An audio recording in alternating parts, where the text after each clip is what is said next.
Le taux de participation des femmes aux élections est passé à 17% par rapport à celui de 2018 qui se limitait à 11%. Ce ratio demeure toutefois dérisoire au regard des promesses faites par les formations politiques, lesquelles ne se sont relevées qu'être un chapelet de bonnes intentions, dénonce le cadre permanent de concertation de la femme congolaise.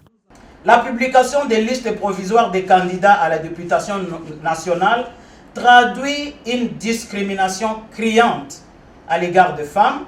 une trahison volontaire des engagements pris par la République et un mépris de l'idéal du chef de l'État, maintes fois exprimé par ses discours et déclarations,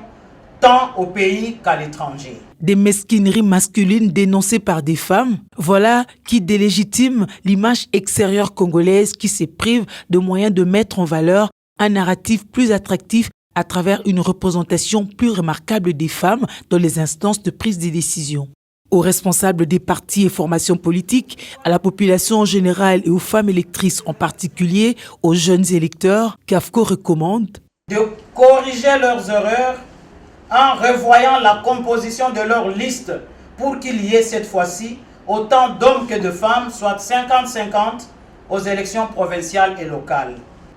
De se servir de leur majorité numérique en votant massivement pour la minorité des femmes candidates dans leurs circonscriptions respectives, en dépit de leur nombre dérisoire en termes de candidatures. D'emboîter le pas du président de la République sur la masculinité positive dont il est champion. Et aux organisations de la société civile en général et celles qui luttent pour les droits des femmes en particulier, il demande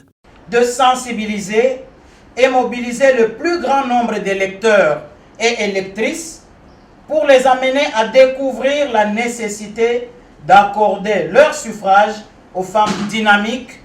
et compétentes de leurs circonscriptions respectives. La Constitution de la RDC fait obligation au pouvoir public de veiller à une représentation équilibrée des femmes dans les institutions et postes publics. Si le chef de l'État, champion de la masculinité positive, comprend pertinemment bien la lourde responsabilité de fournir des évidences sur son engagement à changer le visage trop masculin de l'État, les autres institutions sont appelées à la même implication.